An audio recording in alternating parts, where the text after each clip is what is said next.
যাচ্ছি অন্যান্য খবরে।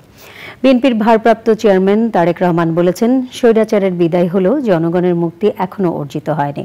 কিশোরগঞ্জে জনসভায় তারেক রহমান বলেছেন, বিএনপির প্রধান লক্ষ্য জনগণের রাজনৈতিক অধিকার প্রতিষ্ঠা।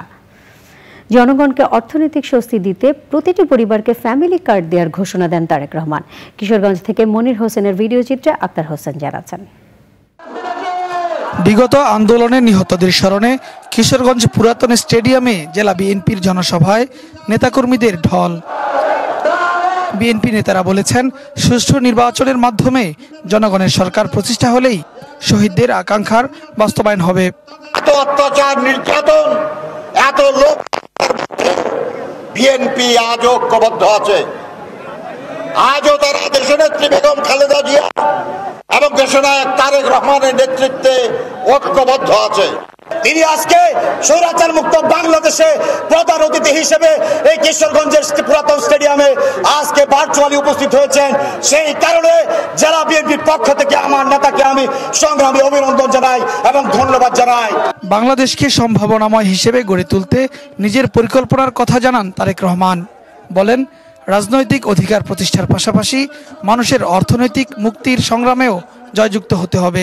আমরা বাংলাদেশে কতগুলো পরিবার আছে, সেই পরিবারগুলোকে আমরা নির্দিষ্ট করব এবং প্রতি পরিবারকে আমরা রাষ্ট্রের পক্ষ থেকে একটি ফ্যামিলি কার্ড দিব, যাতে করে প্রত্যেকটি পরিবার মাস শেষে রাষ্ট্রের এই সহযোগিতা পেলে কিছুটা হলেও তাদের স্বস্তি বোধ হয়। স্বৈরাচার বিরোধী আন্দোলনে যেসব রাজনৈতিক দল সক্রিয় ছিল তাদেরকে নিয়ে ঐক্যমতের ভিত্তিতে দেশ পুনর্গঠনের কথা বলেন তারেক রহমান। এই যে এই আত্মত্যাগ, এই যে এই বিসর্জন, এটিকে আমাদের ধরে রাখতে হবে, এটির মূল্য আমাদেরকে দিতে হবে।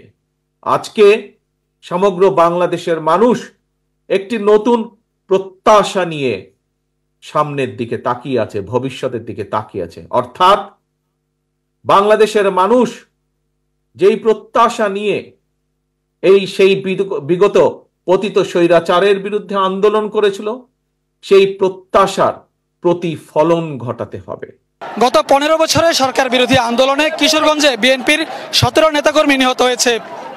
এ সকল শহীদদের স্মরণে আয়োজিত জনসভায় বিএনপির ভারপ্রাপ্ত চেয়ারম্যান তারেক রহমানের দিকনির্দেশমূলক বক্তব্যে উজ্জীবিত তৃণমূলের নেতাকর্মীরা 31 দফার ভিত্তিতে রাষ্ট্র সংস্কারে আরো জোরদার ভূমিকা রাখার প্রত্যয় জানিয়েছেন তারা। কিশোরগঞ্জের পুরাতন স্টেডিয়াম থেকে আক্তার হোসেন, চ্যানেল আই।